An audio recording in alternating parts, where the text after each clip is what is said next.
நண்பாளன் இந்த அனைத்து நல்ல உள்ளங்களுக்கும் வணக்கம் நண்பா. நாம் இந்த வீடியோவில் பார்த்தீங்கன்னா ஒரு அருமையான வேலை வாய்ப்பு பார்க்க போகிறோம். நம்மளுடைய சப்ஸ்கிரிப்பர் எல்லாருமே பார்த்தீங்கன்னா அடிக்கடி கேட்கக்கூடியது என்னன்னு பார்த்தீங்கன்னா உதவியாளர் வேலை, அலுவலக உதவியாளர் வேலை, அப்படி இல்லைனா ஆசிரியர் பணி. இந்த மூணு தான் பார்த்தீங்கன்னா ட்ரெண்டிங்கில் இப்போ பார்த்தீங்கன்னா எல்லா சப்ஸ்கிரிப்பரும் கேட்டுக்கிறீங்க.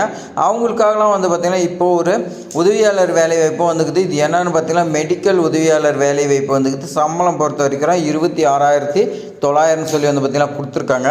அதே மாதிரி இந்த செலெக்ஷன் ப்ராசஸ் எல்லாமே பார்த்தீங்கன்னா இந்த வீடியோவில் உங்களுக்கு கிளியராக சொல்லியிருப்பேன். அதனால் இந்த வீடியோ பார்த்தீங்கன்னா ஸ்கிப் பண்ணால் ஃபுல்லாக எண்டு வரைக்கும் பாருங்கள். இந்த ஜாப் பார்த்தீங்கன்னா 2026க்காக பார்த்தீங்கன்னா எடுக்கிறாங்க. இது எப்படி அப்ளை பண்ணுறது A to Z வரைக்கும் பார்த்தீங்கன்னா நான் தெளிவாக சொல்லியிருப்பேன். ஃபஸ்ட்டு பார்த்தீங்கன்னா நீங்கள் ஆல்ரெடி ரிஜிஸ்டர் பண்ணியிருந்தீங்களா, இதில் பார்த்தீங்கன்னா யூசர் ஐடி நேமு அப்படி இல்லைனா மெயில் ஐடி கேட்டிருக்கேன். இது போட்டு நீங்கள் பாஸ்வேர்டு போட்டு ஓப்பன் பண்ணிக்கலாம். அப்படி இல்லை நான் பார்த்தீங்கன்னா இது வரைக்கும் ரிஜிஸ்டர் பண்ணலாம் அப்படின்னா ரிஜிஸ்டருங்கிறது நீங்கள் பார்த்தீங்கன்னா கொடுத்தீங்களா பார்த்தீங்கன்னா ரிஜிஸ்டர் விட்டு டிஜி லாக்கர்னு சொல்லி கொடுத்துக்குது. அதெல்லாம் விட்டுட்டு லாஸ்ட்டாக இருக்கக்கூடிய இது பாருங்கள், அந்த இடத்துல நீங்கள் பார்த்தீங்கன்னா கொடுத்துங்க. கேண்டிடேட் நேம் பார்த்தீங்கன்னா என்ன கேட்டிருக்காங்கன்னா 10th மார்க் ஷீட்டில் இருக்கிற மாதிரி பார்த்தீங்கன்னா கொடுக்க சொல்லி கொடுத்துருக்காங்க. அதனால் நீங்கள் பார்த்தீங்கன்னா ஏதாவது பார்த்தீங்கன்னா ஒரு நேம் பார்த்தீங்கன்னா கொடுத்துக்குங்க. நான் பார்த்தீங்களா கணேசன் ஒரு நேம் பார்த்தீங்கன்னா கொடுக்குறேன். இதில் பார்த்தீங்கன்னா நம்மளுடைய அஃபிஷியல் மெயில் ஐடியை பார்த்தீங்கன்னா நான் கொடுத்துக்கிறேன். அடுத்து பார்த்தீங்கன்னா நேஷனாலிட்டி இந்தியனுங்கிற செலக்ட் பண்ணிக்கலாம். மொபைல் நம்பருக்கு பார்த்தீங்கன்னா OTP சென்ட் ஆகுன்னு சொல்லி கொடுத்துருக்காங்க. அதனால் பார்த்தீங்கன்னா மொபைல் நம்பரும் கொடுத்துக்கிறேன். இப்போ பார்த்தீங்கன்னா நமக்கு OTP வந்துக்குது. இந்த OTP பார்த்தீங்கன்னா மெயில் ஐடி ப்ளஸ் பார்த்தீங்கன்னா மொபைல் நம்பருக்கு ரெண்டுமே வந்துக்குது. இதில் நம்ம பார்த்தீங்கன்னா ஃபஸ்ட்டு மொபைல் நம்பர் வந்தது நம்ம பார்த்தீங்கன்னா போட்டுக்கலாம். நான் பார்த்தீங்கன்னா மெயில் ஐடி மொபைல் நம்பருக்கான OTP பார்த்தீங்கன்னா போட்டுட்டேன். இப்போ பார்த்தீங்கன்னா என்ன ரெக்குயர்மெண்ட் சொல்லி கேட்டிருக்காங்க பாருங்கள். இந்த ஜாபோட நேம் பார்த்தீங்கன்னா இந்தியன் ஏர்ஃபோர்ஸ் பார்த்தீங்கன்னா அசிஸ்டண்ட்டாக கேட்டிருக்காங்க. இதில் பார்த்தீங்கன்னா நீங்கள் எதில் பார்த்தீங்க இன்ஃபர்மேஷன் பார்த்தீங்கன்னா நீங்கள் டெலிகிராமா, நியூஸ் பேப்பரா இல்லை அதர் வெப்சைட்டை என்னங்கிறது பார்த்தீங்கன்னா கேட்டிருக்காங்க. இதில் நீங்கள் என்னங்கிறது நீங்கள் பார்த்தீங்கன்னா செலக்ட் பண்ணிங்க. இது பார்த்தீங்கன்னா கம்பல்சரி கேட்டிருக்காங்க. அதனால் பார்த்தீங்கன்னா ஸ்டார் போடுகிறது எல்லாமே கொடுத்துட்டு நீங்கள் கேப்ஸாக பார்த்தீங்கன்னா போட்டுங்க. கேப்ஸாக போட்டு பார்த்தீங்கன்னா ரிஜிஸ்டருங்கிறது நீங்கள் பார்த்தீங்கன்னா கொடுத்துக்குங்க. கொடுத்தீங்களா பார்த்தீங்கன்னா யூ கேவ் சைன்டு இது கரெக்டாக பார்த்தீங்கன்னா உங்களுடைய இமெயில் ஐடிக்கு பார்த்தீங்கன்னா பாஸ்வேர்டு எல்லாமே பார்த்தீங்கன்னா ஜென்ரேட் ஆகுன்னு சொல்லி கொடுத்துட்டாங்க. மெயில் ஐடிக்கு பார்த்தீங்கன்னா நம்மளுடைய யூசர் நேம் பார்த்தீங்கன்னா மெயில் ஐடி போட்டுக்கலாம். போட்டு பார்த்தீங்கன்னா அடுத்து பார்த்தீங்கன்னா பாஸ்வேர்டு பார்த்தீங்கன்னா கொடுத்துருக்காங்க. அது பாஸ்வேர்டு பொறுத்த வரைக்கும் பார்த்தீங்கன்னா நான் போட்டுக்கிறேன். கேப்ஸாக கொடுத்துட்டு உள்நுழையும் பாருங்கள், அதை பார்த்தீங்கன்னா கிளிக் பண்ணிக்கிறேன். நாம் பார்த்தீங்கன்னா நம்மளுடைய மெயில் ஐடியும் அதேமாதிரி பாஸ்வேர்டும் போட்டு போனோமா பார்த்தீங்கன்னா நம்மள புது பாஸ்வேர்டு பார்த்தீங்கன்னா கிரியேட் பண்ண சொல்லி கொடுத்துருக்காங்க. அதே பார்த்தீங்கன்னா கன்ஃபார்ம் பாஸ்வேர்டு நியூ பாஸ்வேர்டு உங்களுக்கு நல்லா மைண்டில் இருக்கிற மாதிரி கொடுத்துட்டு ரீஎன்ட்ரும் பண்ணிங்க. பண்ணிவிட்டு அடுத்து பார்த்தீங்கன்னா கேப்ஸா போட்டு ரீசெட் மை பாஸ்வேர்டுங்கிறது பாருங்கள் வெற்றிகரமாக பார்த்தீங்கன்னா சேஞ்ச் ஆயிடுச்சு. இப்போ பார்த்தீங்கன்னா ஆன்லைன் அப்ளிகேஷன் ஃபார்ம் பார்த்தீங்கன்னா ஹோம் பேஜ் ஓப்பன் ஆகிடுச்சு. இதில் பார்த்தீங்கன்னா எப்படி ஃபில் பண்ணணும்னு எல்லா இன்ஸ்ட்ரக்ஷனுமே பார்த்தீங்கன்னா கொடுத்துருக்காங்க.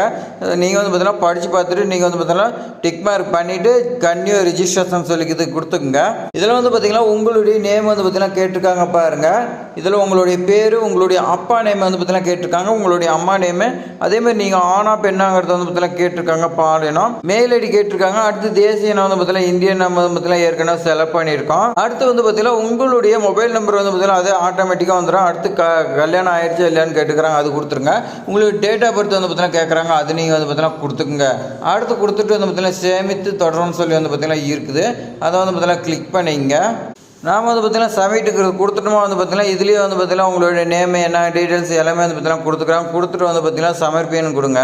தனிப்பட்ட விவரங்கள் பார்த்தீங்கன்னா வெற்றிகரமாக சேமிக்கப்பட்டன்னு சொல்லி கொடுத்துட்டாங்க. அடுத்து பார்த்தீங்கன்னா உங்களுடைய எஜுகேஷன் குவாலிஃபிகேஷன் கேட்குறாங்க.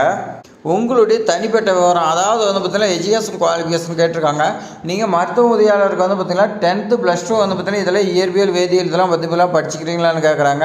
அப்படி இல்லை நான் பார்த்தீங்கன்னா என்ன படிச்சுக்கிறேன்னா இதில் பார்த்தீங்கன்னா மருத்துவ உதவியாளருக்கு பார்த்தீங்கன்னா இதில் பட்டப்படிப்பு நீங்கள் எது படிச்சுக்கிறீங்களோ அதை பார்த்தீங்கன்னா கேட்டிருக்காங்க. 2 வருஷம் பட்டப்படிப்பு. அடுத்து நீங்கள் பார்த்தீங்கன்னா இதில் தேர்ச்சி பெற்றீங்களான்னு சொல்லி கேட்குறாங்க. ஆமுங்கிறத கொடுத்துங்க. அப்படி கொடுத்தா மட்டும்தான் எலிஜிபிள்னா நீங்கள் நாட் எலிஜிபிள். இப்போ பார்த்தீங்கன்னா இல்லைன்னு கொடுத்துக்கிறேன் பாருங்கள். இதில் என்ன நீங்கள் நாட் எலிஜிபிள்னு சொல்லி பார்த்தீங்கன்னா கொடுக்குறாங்க. அதனால் ஆமுங்கிறத கொடுத்துக்குங்க.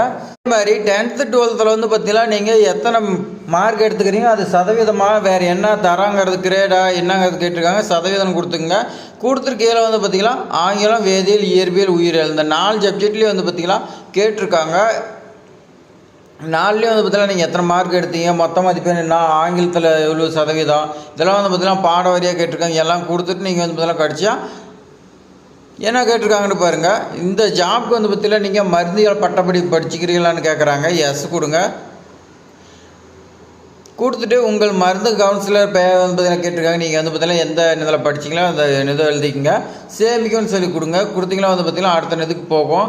நாம் வந்து பார்த்திங்களா இதெல்லாம் டைப் பண்ணாதனால அடுத்த இதுக்கு போகலாம். அடுத்த இதுக்கு வந்து பார்த்தீங்கன்னா உங்களுடைய ஃபோட்டோ சிக்னேச்சரு அடுத்து வந்து பார்த்தீங்கன்னா நீங்கள் உங்களுக்கு டாக்குமெண்ட் எல்லாமே அப்லோட் பண்ண சொல்லுங்க. படித்ததுக்கு இதெல்லாம் கொடுத்துட்டு நீங்கள் வந்து பார்த்தீங்கன்னா இதில் சப்மிட் பண்ணி அப்ளிகேஷன் ஃபீஸ் இருந்தால் பே பண்ணலாம், இல்லைனா விட்டுடலாம். இப்போ நாம் நோட்டிஃபிகேஷன் எல்லாம் பார்க்கலாம். நோட்டிஃபிகேஷனில் வந்து பார்த்தீங்கன்னா பதவியின் பெயர் மற்றும் காலையிட விவரம் கொடுத்துருக்காங்க பாருங்கள். விமானப்படை ஆட்களுக்கான குழுன்னு வந்து பார்த்தீங்கன்னா வைக்குழு வந்து பார்த்தீங்கன்னா கொடுத்துருக்காங்க.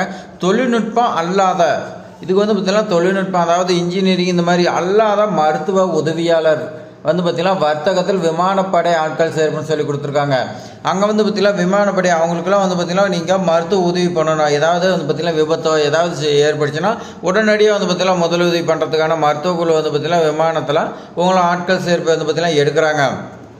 மாதத்துக்கு சம்பளம் வந்து பார்த்திங்கன்னா உங்களுக்கு 26,900 வந்து பார்த்திங்கன்னா சம்பளம் இருக்குதுன்னு சொல்லி கொடுத்துருக்காங்க. ப்ளஸ் அது இல்லாத அலவன்ஸ்லாம் வந்து பார்த்திங்கன்னா உங்களுக்கு நிறையா பெனிஃபிட் எல்லாமே இருக்குது. அதனால் இந்த ஜாப் வந்து பார்த்திங்கன்னா மிஸ் பண்ணிடாதீங்க. இந்த ஜாபு பர்மனண்ட் ஜாப்பு. அடுத்து வந்து பார்த்திங்கன்னா கல்வி தகுதி வந்து பார்த்திங்கன்னா நம்ம ஏற்கனவே பார்த்த மாதிரி வந்து பார்த்திங்கன்னா 10ஆம் வகுப்பு நீங்கள் படிச்சுட்டு அடுத்து வந்து பார்த்திங்கன்னா +2 படிச்சிருக்குன்னு சொல்லி கொடுத்துருக்காங்க. அடுத்து இடைநிலை சமமான தேர்வில் வந்து பார்த்திங்கன்னா குறைந்தபட்சம் 50% ஆஃப் மார்க் வந்து பார்த்திங்கன்னா நீங்கள் எடுத்துருக்குன்னு சொல்லி கொடுத்துருக்காங்க. நீங்கள் 10th 12th வந்து பார்த்தீங்கன்னா நீங்கள் படிச்சிருக்குன்னு சொல்லி கொடுத்துருக்காங்க. அதெல்லாம் வந்து பார்த்தீங்கன்னா வேதியியல், உயிரியல், ஆங்கிலம், இயற்பியல் நீங்கள் வந்து பார்த்தீங்கன்னா இந்த பாடத்தில் நீங்கள் 50% ஆஃப் மார்க் வந்து பார்த்தீங்கன்னா எடுத்துருக்குன்னு சொல்லி கொடுத்துருக்காங்க. மருந்தகத்தில் வந்து பார்த்தீங்கன்னா டிப்ளமோ பிஎஸ்சி பெற்ற விண்ணப்பதாரர் வந்து பார்த்தீங்கன்னா நீங்கள் இயற்பியல் இதில் வந்து பார்த்தீங்கன்னா 50% ஆஃப் மார்க் எடுத்துருக்குன்னு சொல்லி கொடுத்துட்டு கவுன்சிலில் நீங்கள் வந்து பார்த்தீங்கன்னா ரிஜிஸ்டர் பண்ண சொல்லி கொடுத்துருக்காங்க. வயது பொறுத்த வரைக்கும் வந்து பார்த்தீங்கன்னா ஜூலை 2, 2005 2009 வரை இருக்கிறவங்க வந்து பார்த்தீங்கன்னா விண்ணப்பிக்கலாம்னு சொல்லி கொடுத்துருக்காங்க. இதெல்லாம் வந்து பார்த்தீங்கன்னா தேதி கொடுத்துருக்காங்க. பிஎஸ்சி பெற்றவங்களுக்கு இந்த மாதிரி படிச்சவங்களுக்குலாம் வந்து பார்த்தீங்கன்னா கண்டிஷன்ஸ் கொடுத்துருக்காங்க. எல்லாமே நீங்கள் வந்து பார்த்தீங்கன்னா படித்து பார்த்துங்க. வயது வந்து பார்த்தீங்கன்னா ஏஜ் ரிலாக்ஸேஷன் வந்து பார்த்தீங்கன்னா கவர்மெண்ட் நாம்ஸ் படி இருக்குன்னு சொல்லி கொடுத்துருக்காங்க. செலெக்ஷன் ப்ராசஸ் பொறுத்த வரைக்கும் உங்களுக்கு எக்ஸாம் இருக்குன்னு சொல்லி கொடுத்துருக்காங்க. அடுத்து வந்து பார்த்தீங்கன்னா உங்களுக்கு PFT1 PFT2 தகவல் அமைப்பு தேர்வு 1 தகவல் அமைப்பு தேர்வு 2 இருக்குது. மருத்துவ பரிசோதனை. ஏன்னா நீங்கள் வந்து பார்த்தீங்கன்னா விமானப்படையில் ஒர்க் பண்ணும்போது உங்களுக்கு வந்து பார்த்தீங்கன்னா முக்கியமாக எல்லாமே வந்து பார்த்தீங்கன்னா மருத்துவ பரிசோதனையாக இருக்கட்டும் எல்லா திறனும் உங்களுக்கு இருக்குதான்னு செக் பண்ணுவாங்க. விண்ணப்பத்தார் எல்லா கேண்டிடேட் SC ST OBC எல்லாமே வந்து பார்த்தீங்கன்னா 550 ரூபா பே பண்ணணும்னு சொல்லி கொடுத்துருக்காங்க. அதேமாதிரி எப்படி விண்ணப்பிக்கிறதுனா நம்ம வந்து பார்த்தீங்கன்னா விண்ணப்ப படிவம் பூர்த்தி செய்கிறது வந்து பார்த்தீங்கன்னா சொன்னோம். அது மாதிரி வந்து பார்த்தீங்கன்னா நீங்கள் பூர்த்தி செஞ்சு நீங்கள் வந்து பார்த்தீங்கன்னா விண்ணப்பிச்சிருங்க. இம்பார்ட்டன்ட் டேட் பொறுத்த வரைக்கும் வந்து பார்த்தீங்கன்னா 11/7/2025 31/7/2025 இந்த தேதிக்குள்ளே நீங்கள் வந்து பார்த்தீங்கன்னா விண்ணப்பிக்கணும்னு சொல்லி வந்து பார்த்தீங்கன்னா கொடுத்துருக்காங்க. இம்பார்ட்டன்ட் லிங்க் எல்லாமே வந்து பார்த்தீங்கன்னா கொடுக்குறேன். நீங்கள் செக் பண்ணி பார்த்துங்க. இது மாதிரி பயனுள்ள தகவலாம் வந்து பார்த்தீங்கன்னா நம்ம சேனலில் தான் தொடர்ந்து வந்துகிட்டு இருக்குது. நீங்கள் வந்து பார்த்தீங்கன்னா நீங்களும் தொடர்ந்து பார்க்கணும். நம்ம சேனல் வந்து பார்த்தீங்கன்னா சப்ஸ்கிரைப் பண்ணி வச்சுங்க. தேங்க்ஸ் ஃபார் வாட்சிங்.